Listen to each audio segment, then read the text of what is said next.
katika uvuguvugu wako. Hiyo ilikuwa neno ambayo ilikuwa develope katika juma mzima. Sijui kama umeelewa neno uvuguvugu ni kusema nini.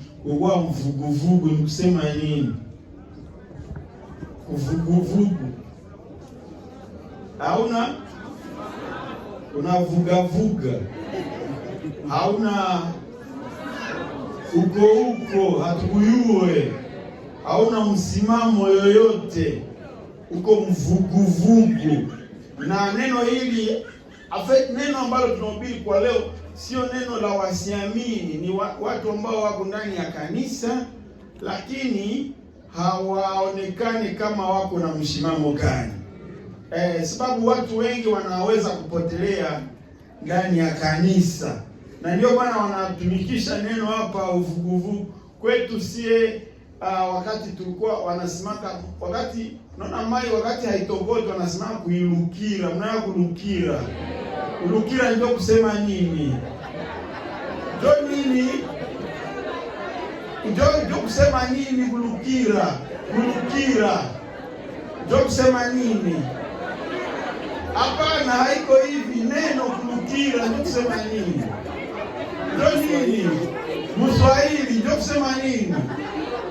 Ndio kufanya nini? Kufanya nini?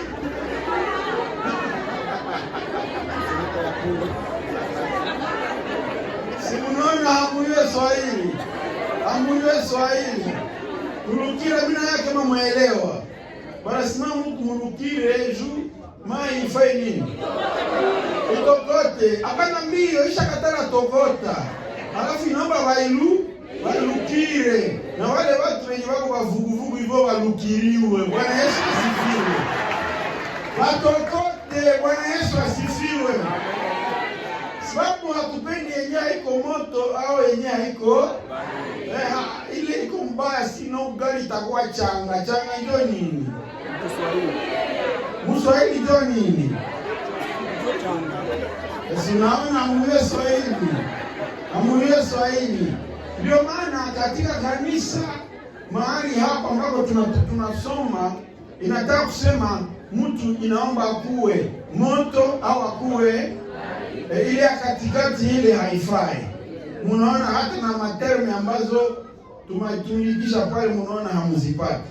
Sababu ya nini? Sababu ile hali haifurahishi. Bwana Yesu asifiwe.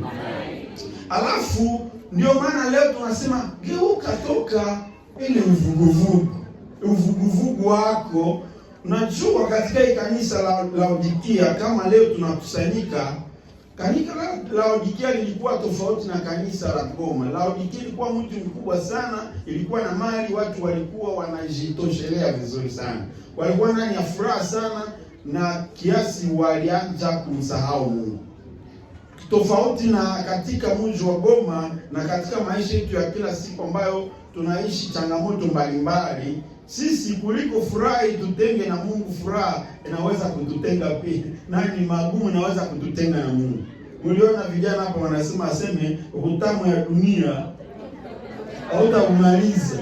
hautamaliza. Alafu watu wanaweza kuingia katika hali isiyokuwa nzuri sababu ya maisha kuwa magumu au maisha kuwa ya furaha sana. Ndio maana wakati Yohana anaandika kwa kanisa la Laodikia, si kanisa ambalo linateswa, lakini ni kanisa lilikuwa na mali nyingi sana, lakini Yesu Kristo analitumia barua hii ya upendo kuliamsha kutoka hali ya uvuguvugu. Hakuwaita watu wasioamini. Hapa mimi siongee na wasiamini, ninaongea na watu ambao wameamini Mungu, wameamini Kristo, lakini wanaishi uvuguvugu. Alafu hiyo kama maisha ya Laodikia. Ndio maana kwa ile verse ya 16 Biblia inasema, basi kwa sababu wewe ni mvuguvugu, wala hu baridi wala moto, mimi nitafanya nini? Nitakutapika. Utapikiwa na Mungu iko matata sana. Kwetu sisi hapa tunapenda tuseme juu ya mambo makubwa amani ambayo yanakuwa katika mashairi haya juu ya uvuguvugu, maana watu wengi wamekuwa vuguvugu bila hata kujua. umekuwa mvuguvugu. Watu wengi, kama unaweza kuwa diakoni au mzee wa kanisa, unajua moto ya shetani mtakwaka wazee wa kanisa wengi na wachungaji wengi. Watakwaka ndani, tunapotelea mwezi makoli. Unakuwa na call pastoral lakini roho yako mchafu sana. Au uwezi kusamehe wewe, manake ukipasuka tu watu wote wanasema basi inakuwa vita. Tutapotelea mkanisa na hatujui. Na ndio maana ninajiadresse kwetu sisi. Unaweza kuwa mwimbaji mashuhuri, unakuwa mzee wa kanisa mashuhuri, au unasema hapa kwa lugha na mapepo yanakimbia. Lakini Yesu kwa mwisho anasema ondoka, mimi sikukujua. Ndio maana kanisa la Laodikia wanawaandikia hiyo uvuguvugu. Maana hii vyeo ndani ya kanisa vinaweza kututenga na Mungu. Unabakilia pale unasema mie niko mwinjilisti. Wewe ulimkutana na Mungu wapi? Na unaomba namna gani? Maombi yamekuwa kawaida ya kila siku. Maombi hata haifike katika mbingu ya kwanza ya Mungu. Ndio maana ninasema juu ya mambo makubwa mane, tukumbushane sisi wa Kristo katika maisha yetu. Tusiwe vuguvugu, tuwe au baridi au tuwe moto, tutambulishe msimamo wetu. Ndio maana verse ya 14 Yesu anasema hivi. Kwa hiyo verse ya 14, kwa malaika ya kanisa la Laodikia andika maneno haya. Yeye anayesema anaitwa nani? Anaitwa Amina, aliye mshuhuda mwaminifu na wa kweli, mwanzo wa viumbe vyote. Niseme juu ya neno la kwanza ambalo Yesu anapojiadresi kwetu sisi wa Kristo, anajitambulisha kwanza yeye kuwa Amina. Amina ni kusema yeye ndani yake hamuna vitu viwili, yeye ni Amina. Na Amina ni kusema ni hivyo.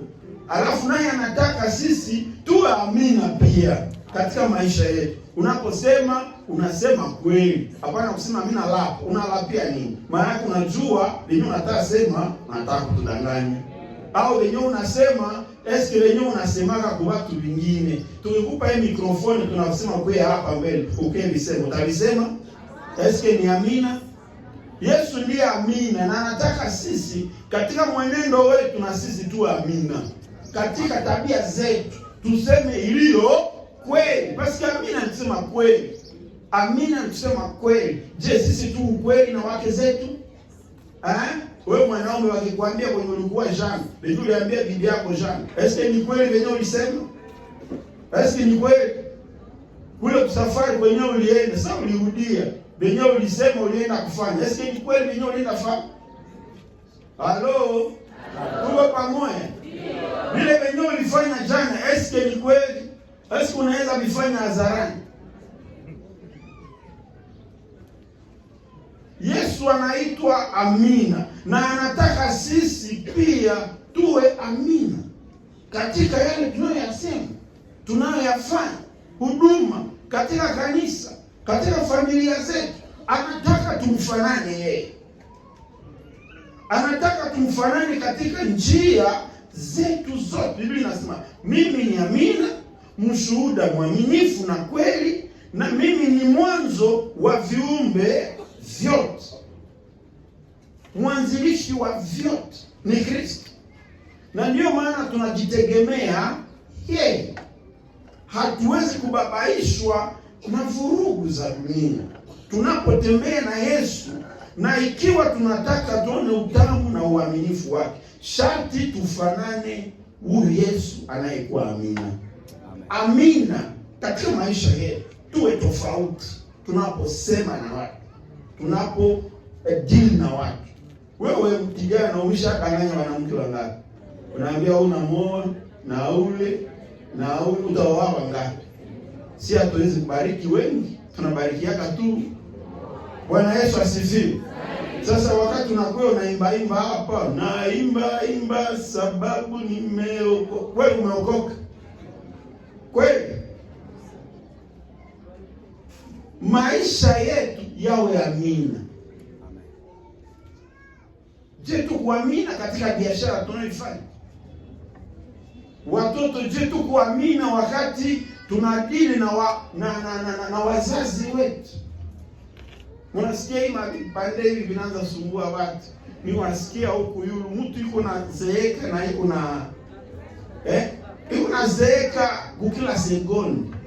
Kukila sekondi. Haiko tena ya miaka. Na utakuta Wakristo wetu wamoja ndio wako nauzisha ile mavipande. Mmoja nilimuuliza akaniambia, "Asa pastor, kuna hiyo halisha kwa mbaya. Sasa tufanye nini tena? Hakuna kazi nyingine. Hii ndio ilivyo na uziwa mbele." Je, tuamina?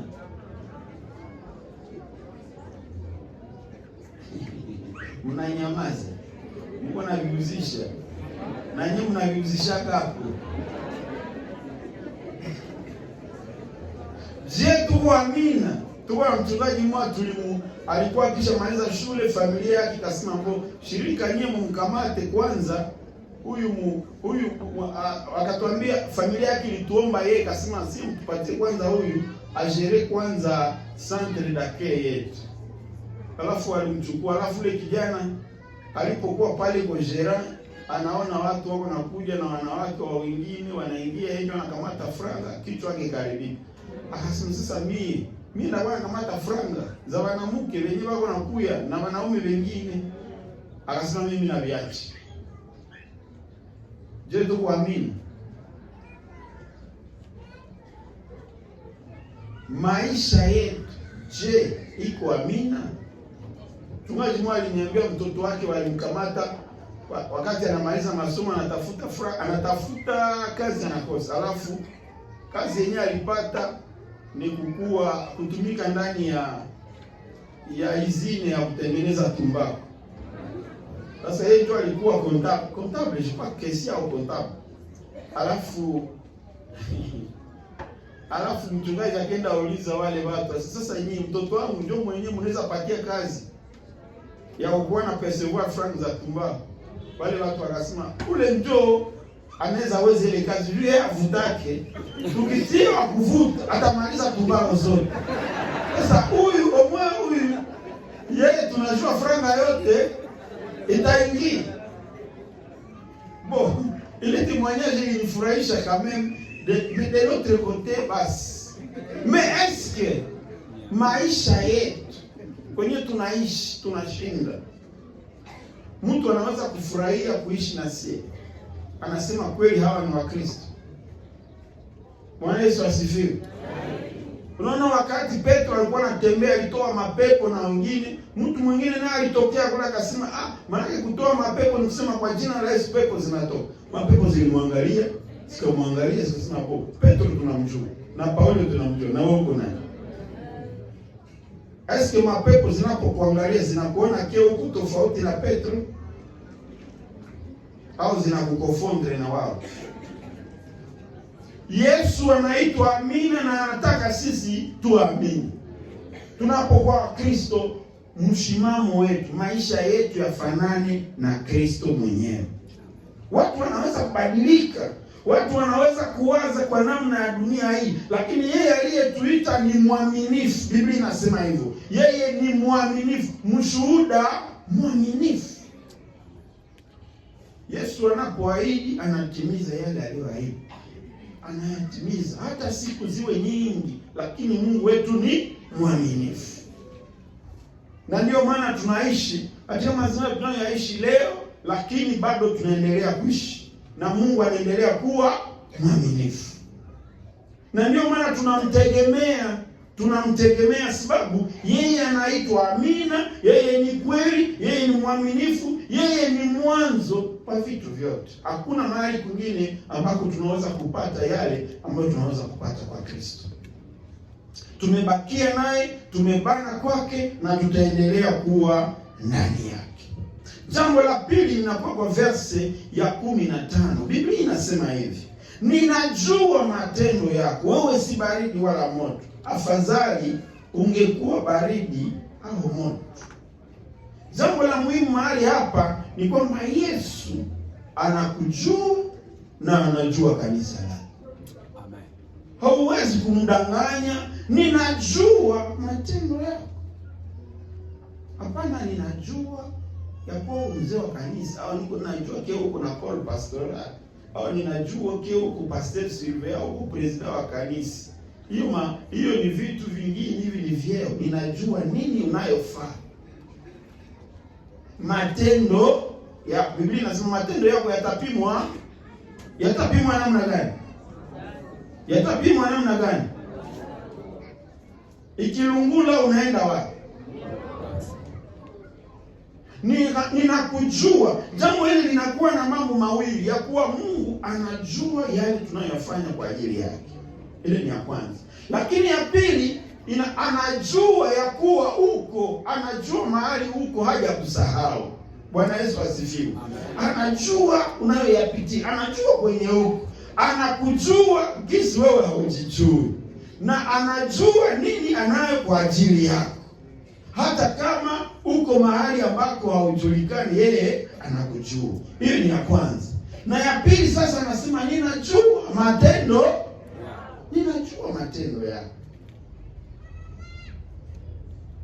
Ni yeye ndiye anajua matendo yetu, namna gani tunavyoishi. Anajua mioyo yetu, anajua namna gani tunamtumikia. Ndio maana anasema usiwe mvuguvugu. Maana watu wengi wanakuwa ndani ya makanisa lakini ni wavuguvugu.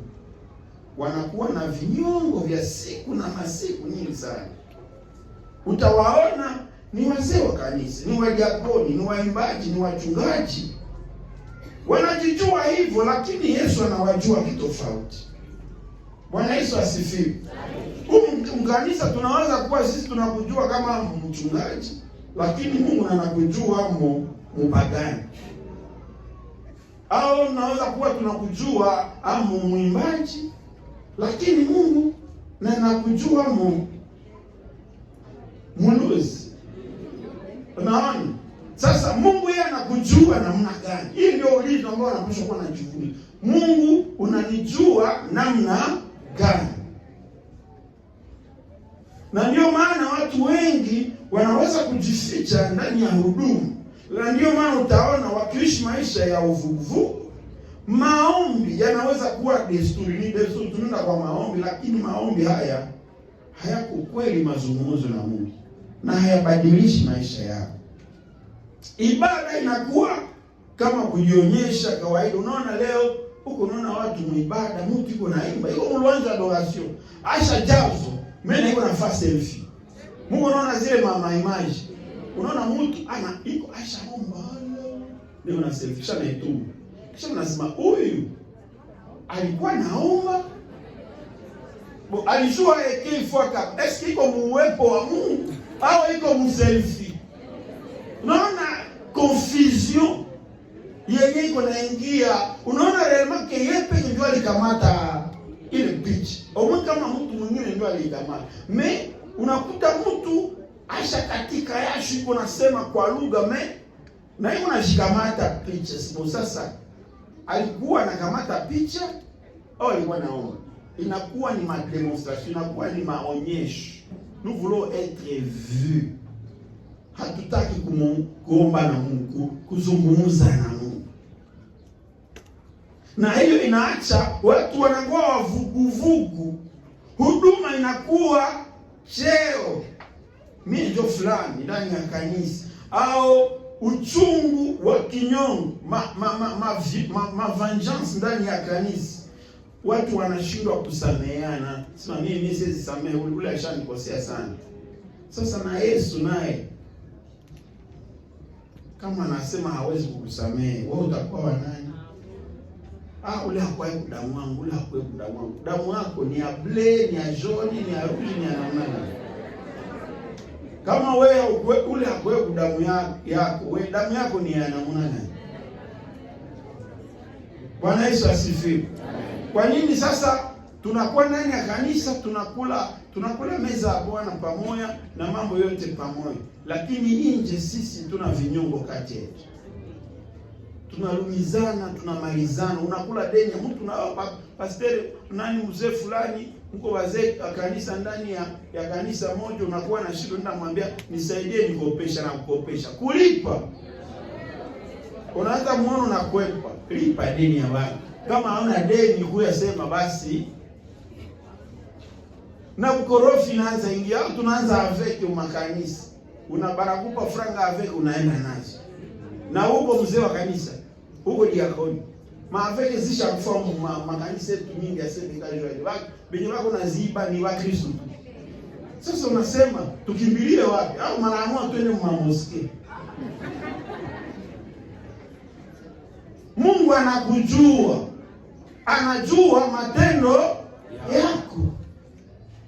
Haiko mambo ya kujionyesha, haiko na huduma. Watu wanapokuwa vuguvugu, huduma inakuwa competition. Hauko pesa wa competition na Mungu. Huduma ni yako ya kipekee. Kila mtu yuko na mwito wake na Mungu. Kila mtu yuko na kisi Mungu alimuita. Wenye Mungu alinitaka haiko ndio wenye alikuitaka. Hatuna huduma sawa sawa. Kila mtu yuko na huduma yake. Tuachane makazi. Bwana Yesu asifiwe. Haiko competition. Kama mtu mwingine anaongoza ibadi nani, ngoja ndo asumie sisi iweza. Akifanya tunasema Bwana upewe sifa. Amen. Hapana sema wewe Bwana mimi utaimba sawa korobo. Bwana Yesu asifiwe. Huduma wakati tunaona vuguvugu, huduma inakuwa competition. Tunataka shindana. Tunashindania nini? Tunaenda mbinguni sio kwa kila mtu atapewa taji yake tofauti. Na hapa chini ya jua hata mimi sio competition na mimi naambia watu mimi sio competition. Acha maisha yangu, Bwana Yesu asifiwe. Maisha yangu Mungu ndio anaijua. Wewe unijue, unaona kwenye alinitoshaka. Unaona kwenye aliniokoyaka. Unajua kwenye mimi natoka. Unaona kwenye ananipeleka. Mimi sio competition na mtu. Sio competition na mtu. Bwana Yesu asifiwe. Unapojua huduma ambao unakuwa nayo na Mungu, unakuwa competition na wewe mwenyewe. Unasema Mungu, nataka niwe mtakatifu leo zaidi kuliko jana. Ninataka nikufanyie huduma leo kuliko jana. Ninataka niombe maombi leo kuliko jana. Hivyo utafanya, alafu utamtafuta Mungu, utaona uso wa Bwana, utaangalia Mungu na utaanza kuangalia vitu ambavyo hata mchungaji haangalie. Maana tuna huduma tofauti. Bwana Yesu asifiwe. Ndio maana unaweza kuwa mchungaji wa kanisa, unakuta huduma yako sio kuhubiri. Alafu kama unashindwa kuhubiri, patie wengine wahubiri. Bwana Yesu asifiwe. Wahubiri neno, kanisa la Bwana liendelee. Sio kwamba mimi nionekane, ndio fulani, wewe ndio fulani. Wewe huko mtu utapita. Bwana Yesu asifiwe. Hatuko competition. Na hiyo inaingia ndani ya makanisa, unakuta makwaya zinakuwa competition. Hapa waliuza gitari nao wanauza yao. Hapa hii ni bafle yetu. Hii ni bafle ya watu. Hiki ni gitari papa. Kisa gitari. Utabikula ni yako basi. Kama ni ya kanisa, si ni ya kanisa. Bwana Yesu asifiwe. Hiyo uvuguvugu ndio inaacha kanisa lisikomae. Tunaendelea kuwa wachanga katika imani. Bwana Yesu asifiwe. Hiyo uchanga na ndio inaacha kanisa lisiendelee. Tunaanza kujionyesha sana, kujionyesha, tunakuwa kama tuko mfootball, hawa ni wafulani, wafana na wafana. Hakuna wafana. Bwana Yesu asifiwe. Ndio maana tunaenda mbinguni. Mchungaji wa kanisa ni mmoja, ni Kristo mwenyewe. Na yule ndio tunapaswa kutafuta kufanana. Hapana kuweza kuvurugana. Bwana Yesu asifiwe. Alafu naomba kutafuta wewe mwenyewe ufanye iliyo yako. Fanya yale Mungu alikuitia kunini. Alikupa secret. Wewe unajua secret yangu na Mungu. Unajua sacrifices zenye mimi nafanya na Mungu. Unazijua? Unajua maombi ninayofanya na Mungu. Unajua sadaka ninazozitoa mbele za Mungu. Unazijua? Haujui. Na sasa sababu haujui, huwezi kujilinganisha na mimi au na yule. Jilinganishe na wewe mwenyewe. Na utafute uso wa Bwana. Bwana Yesu asifiwe. Na ndio maana utaanza kuendelea mbele wewe katika imani yako. Unajua katika ndoa zetu wanatuambia kila mara, wakati unaanza linganisha mume wako na mume mwingine, uliwekea umepasuka tu. Basi wewe hawezi kuwa sawa mama fulani. Sasa kwa nini haukwenda kaoa mama fulani? Leo ulinioyaka. Sasa kama unanikompare na yeye, mimi siko yeye, alafu wewe mie tuishi na wewe kisi tulipatana. Unaona kisi tulipata. Sasa mimi utanipatanisha na mwingine namna gani?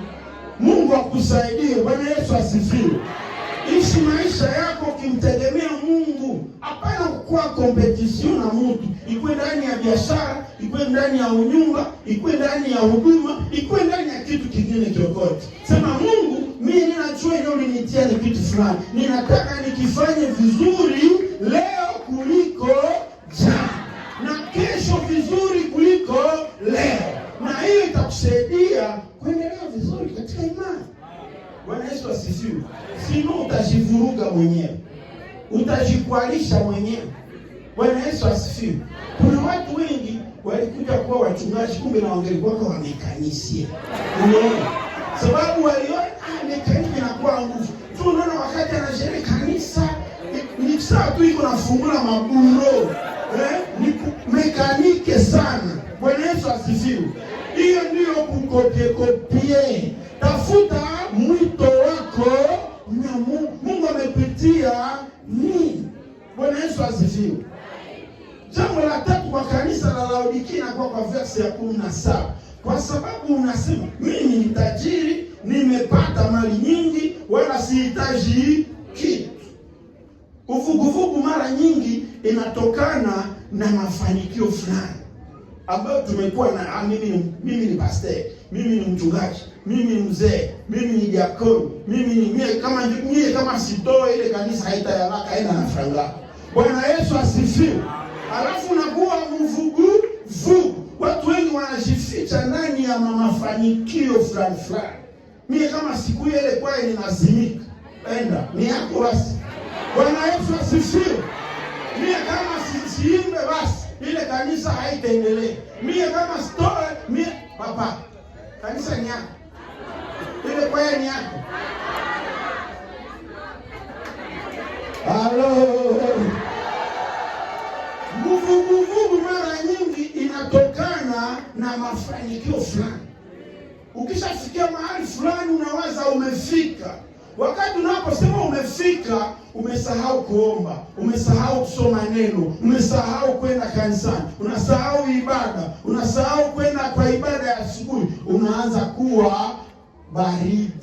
Sasa hapo unaona hautakuwa ni baridi ni moto. Sababu watakuwa nasema huyu ni mzee wa kanisa. Wanawaza huko moto ume na ulishakakuwa changa. Ulishakakuwa mvugu. Unafika kwenye mapepo zinakuangalia, zinaona tunaiwa fulani wewe hatukuyu. Bwana Yesu asifiwe. Na unafika kwenye watenda dhambi wanajikofondre na wewe. Jua mafanikio. Atasio na mafanikio fulani inaweza kuacha unawaza nimefika, alafu unasahau yeye aliyekufikisha mahali ulipofika. Bwana Yesu asifiwe. Unasahau ya kuwa mahali ulifika ni Mungu amekufikisha. Na kama Mungu amekufikisha, inaomba uanze uendelee kutafuta uso wake kila wakati. Uanze kumsema naye, uanze kusema naye kama vile Musa, Biblia inasema alikuwa anasema na Mungu kama vile mtu anasemaka na ndugu yake. Unafika mdimasio ya maombi ambapo unaanza kuomba Mungu hata na wewe mwenyewe hausikie na uko nasema roho yako na ya Mungu zinapatana. Sasa mimi nishamaliza, nishapata theologien, niko na doktora. Na kisha tupa Biblia. Wewe unaanza wana pia tufundisha maneno ya silabisi. Ilishakabadilisha nani? Yenye haikubadilisha na wewe peke. Itabadilisha nani? Biblia neno la Mungu halitabadilika. Bwana Yesu asifiwe. Na ndio maana hata tunaenda kusoma ni ili tuelewe vizuri neno la Mungu. Na litubadilishe. Na tunapofikia mafanikio tusisahau kwenye Mungu alitutoshaka. Bwana Yesu asifiwe. Basi wewe Mungu ukiangalia kwenye Mungu alikutoshaka kule kwenye hakuna jina. na leo utashindwa kuambia Mungu merci. Unaona, sijui kama Mungu watu wengi wako sasa, sisie ilikuwa watoto unaenda kacheza, unaona sisi tunakimbia kama sivanawishi watoto, tunakimbia sisi tunacheza balo sivanawishi, tunakimbia unatoka kule mshachoka. Sasa kufika mnyumba ni kumbomba, unakumbomba unaenda saa dendo, unaendea kumanon, unafika kisha unaenda lala. Alafu wakati ulilala na haunawe mapanya zinatupula. Wangapi washakuliwa na mapanya? Nioni. Unaona mapanyele wale. Inakukula au migulu unalamuka inakwenda kula na kapuliza.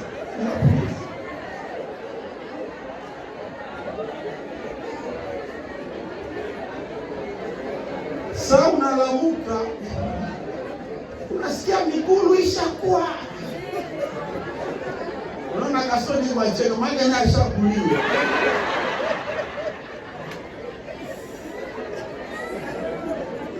Ile siku wazazi wanaenda kasema kumasomo, aseme mtoto anagonjwa. Halo. Basi wenyewe wako leo na mapanya. Mungu anakufanya vitu leo. Bwana Yesu asifiwe. Kwa sababu unafika kwenye Mungu amekufikisha, unasahau kwenye Mungu alikutosha. Unavimba kiburi, mimi niko na akili, mimi niko fulani, wenye wako na nivo ile yako. Biko na ile madiploma zile zako. Biko na watoto na familia sasa ile hapako sabizo. Unawaza huko amani. Mafanikio ya ndugu wapenzi iko shida sana. Ukianza kubakilia mafanikio, unaangalia mafanikio, utasimamisha mafanikio sana kuliko kusimamisha Mungu aliyekufikisha mahali umefika. Sasa unawaza uko special, hauko special. Huku benye bako na hii madiploma yako anamaliza masomo na anakufa mara moja. Sasa tunaenda kazika kule watu mimi naona mnaenda kafika na washa chimbule ingine shimo. Mimi nasema sasa hawa wali chimbule ingine jwani. Mimi nilienda uliza mara moja wale watu wa makao. Mlichimbula iko na mwenye naye sasa hapana. Tunachimbula juu tunaiwa mwingine atakuya. Unaona? Donge yako inaweza kuwa ni yako, ni yangu deja iko pembeni pale. Unaona? Sasa unawaza uko maana kwa nini? Uko maana. Usishifiche mafanikio. Mimi naiwa edike watoto yangu basi. Hauyuwe papa. Ni neema ya Mungu. Alafu mafanikio yaliacha kanisa ya Laodikia inakuwa ya majivuno. Watu wanaanza jivuna, wengine wanajivunia namna gisi wanatoaka sana. Mimi ndio natoaka sana. Wengine wanajivunia mavyeo ndani ya kanisa. Mimi ndio fulani ndani ya kanisa. Vyeo. Wenye walikuwa kanavyo walishaka viacha. Na wewe haliachaka tu. Si ni vipi? Alors Mungu atusaidie sie wote wandugu wapenzi. Vyeo viko utamu sana. Alafu watu wanavipendaka sana na wanapenda mabibani yako maisha yote. Hawaiweke hata kama wanakatana kulitoka hako. Basi kifo kitatosha kama hivi. Si ni vipi? Halo. Mafanikio yoyote ambayo unayoyapata yasiache unamsahau Mungu. Usimsahau Mungu sababu umekuwa sijui nani ndani ya maisha yako. Mungu amekufanya sijui uko chef d'entreprise, wanawake wote wanakuwa wako mara moja. Utamu ya dunia hautamaliza.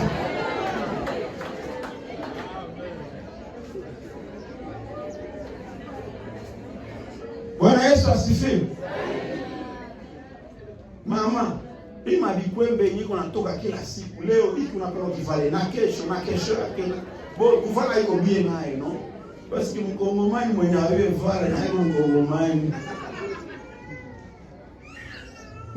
Haiko ile ndio inakutafuta mara moja maisha yako. Mnagomana juu ya hii. Kuko kuplemo ambayo nilikuwa nafuata mke. Baba ni iko patron kweli. Vraiment Mungu ameshambariki. Bali gombania nini? Mwanamke kuna mimba anasema yeye atazalia kama alisema atazalia Amerika, yani atazalia Amerika. Mwanaume anamwambia twende zalia basi hata Dubai. Mwanamke anakatala. Kwa ile mwanamke anaenda kwao. Anasema kwa hiyo unakataa nile zalia Amerika, mimi naambia kweli. Bwana yeye force de frappe ya bwana. Kisha nikamwambia mama, unajua kwa mwanamke wenye banazalia kana hapo mnyumba. Akenda zaliwa hata wapi? Shamba iko mbaya zaidi leo. Akizaliwa karibu ni Kahembe na watoto wanakomala na wanaendelea. Sasa wewe kwenda zalia Amerika na kuzalia kwako ile basi maana tuko na magumu tofauti kule mwa dunia basi. Mwingine iko naomba Mungu azalie hata Kahembe. Aende zalia pale basi. Bon voyage. Mwingine anasema kama aende zalia Amerika. Acha kunyumba mama akaenda kwako kunyumba. Juu hii nasema bwana anakatala aende zalia Amerika. Nasema manake mafanikio iko shida. Afet mafanikio inaonekana tu ni probleme tu. Ya nguvu sana inachaka defo maisha tunaanza waza tofauti.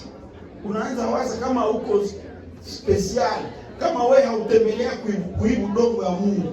Unawaza kama wewe unatembelea kama muheo. Wewe sasa utakufanga maana ndio atakuzika. Sisi yetu.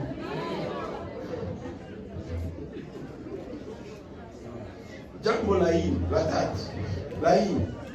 Biblia inasema kwa verse ya 18, ninakupa shauri ununue kwangu dhahabu iliyosafishwa, na anaendelea pale na anasema utubu. Utubu, ndugu wapenzi, Yesu anatuita utubu. Tunaiona makosa mingi mwa shirika yetu ya Sebeka, tunaiona makosa ziko mbili za kabani. Na watu washazijua. Zengine wanaziacha. Ni nini ambayo inatutatiza katika maisha yetu tusimfanane Mungu? Yesu anatuita tutubu. Habari njema ni kwamba Yesu halikatai kanisa, anatupa shauri tutubu, tumurudie, tusafishwe. Ile imani yako ya kwanza umeshaiacha. Biblia inasema wote ambao ninawapenda mimi ninawakemea na kuwaongoza, basi uwe na bidii na utubu. Tumrudie Mungu. Ulikuwa uko mama unaendelea vizuri wakati haujaolewa. Unakuja kanisa, unakuja maombi, basi unapokuwa umeshaolewa au kwenda na federation, basi mimi natarisha papa watoto, basi papa ataenda utaanza rudia, Mungu akishambeba. Utubu, urudie kwa Bwana. Neema ya Mungu daima inatuita kutubu, kumrudia Mungu. Hakuna aliye mbali sana asiweze kurejea kwa Mungu. Kumbuka niko nasema juu ya waamini, wale ambao wameshampokea Kristo. Mungu anasema warudi. Ndio maana Yesu anasema ninapiga kwa mlango, yeye anayesikia mimi nitafanya nini? Nitaingia, nitakula pamoja naye pamoja naye. Maombi yako yamepoa, upendo wako wa kwanza umepunguka, huduma yako imekuwa ya kawaida tu, na Mungu anakuita, anasema leo tubu na urudie kwake. Kwa siku ya leo Tutaomba sote tuweze kumrudilia Mungu. Kila mtu anajua mahali ambako ameanza kupunguka. Unajua sijui katika dimension gani ya maisha yako ya Ukristo kwenye umeanza kupungua. Kama kanisa la Laodikia, unaangalia ni wapi? Ni katika upendo? Ni katika maombi? Ni katika kusoma Biblia? Ni katika utoaji? Ni katika huduma? Ni wapi ambako unaanza kuwa mvuguvugu? Na Mungu Yesu anasema atatusaidia. Ndio maana nitaomba kanisa, kila mtu atasimama, sio wote tutasimama. Tutaomba Mungu ili kila mtu ajombee, aseme Mungu, nataka unisaidie nisikuwe mvuguvugu. Mahali ambako nilikuwa ninaanza kuregea, unishimamishe tena. Unishimamishe. Sijui katika ni huduma ya utoaji. Sijui ni katika huduma umeanza kujivuna, unasema mimi ndio ninafaka hiki, kama sikifanyi basi. Au umeanza kupungua katika maombi. Au umeanza kupungua katika ujasiri katika ibada. Mungu atusaidie leo. Bwana Yesu asifiwe.